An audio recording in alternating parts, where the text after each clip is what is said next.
Isang mapagpalang gabi po sa ating lahat. Ngayon po ay araw ng Sabado, unang araw sa buwan ng Pebrero. At mag-shoutout po muna tayo sa mga nagdiriwang ng kaarawan ngayong araw na ito sa mga sumusunod.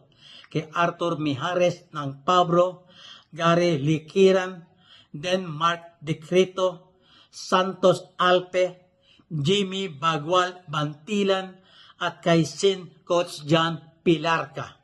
Ganun din po sa mga nagdiwang ng kaarawan kahapon, January 31, araw ng Biyernes. Belated birthday greetings sa mga sumusunod. Kay Nonyo Bulat, Boy 2 Chromososim, Ariel Habinal, Egay Wahe, Edgar C. Salonga, Orlando Gacayan de la Cruz, at sa aking pamangkin na si Luisa Camarongan Golondrina. Maligayang kaarawan po sa inyong lahat. Ang tatalagayan po natin ngayong gabing ito ay ang patuloy pagtalakay sa Appendix B. Ito po yung the score sheet. Okay, ang una natin tatalakay yung B with a circle. Ang B with a circle, kailan ito ginagamit na doon sa score sheet? Ito yun. Ito po yun. Each disqualification of accompanying delegation member shall be charged against head coach, but shall not count towards the 3 technical fouls for game disqualification of the head coach. Ibig sabihin po, kahit na nakadalawang indirect technical foul na, yung coach po nakakaroon ng 2 B, at nagkaroon po ng disqualification foul doon sa team manager, hindi po ito sakop na ang game disqualification ng head coach. Wala po ito. Sabi nga, shall not count towards the 3 technical fouls. Maliwanag ko pa tayo doon. Ang susunod natin tatalakay na yung GD. Ano ang GD? Ito po yung game disqualification. Game disqualification, meron po tayong bago ngayon na nakalagay malaki GD, kulay pula. May marker po yun, itinataas po yun.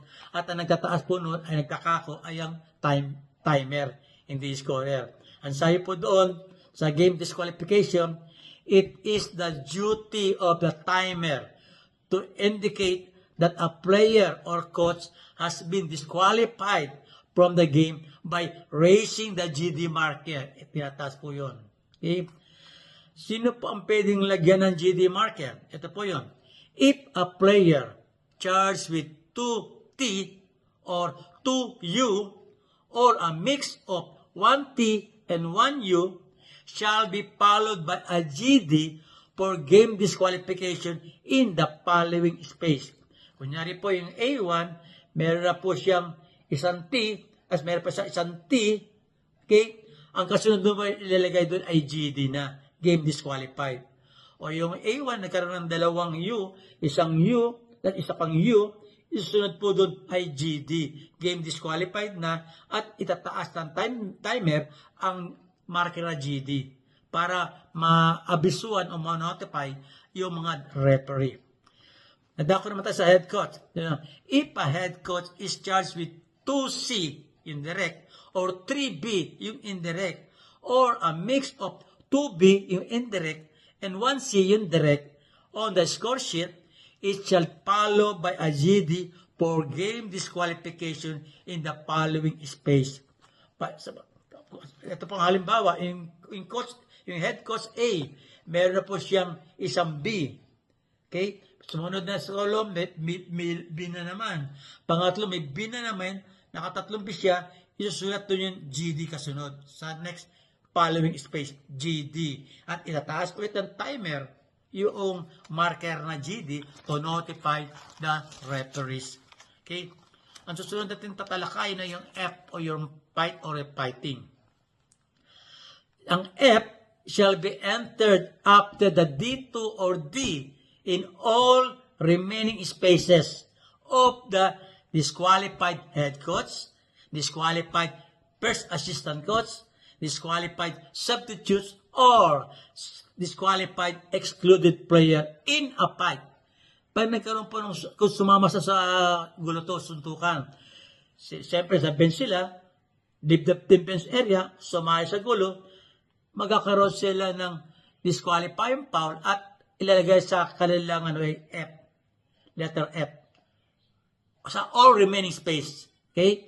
Halimbawa, yung extra play ay yung substituting A6, may isa pa lamang foul. So, na-disqualify siya. After the foul, may disqualified. Yung tatlong spaces, lalagyan ng F. Puro F na. Maliwanag pa tayo doon.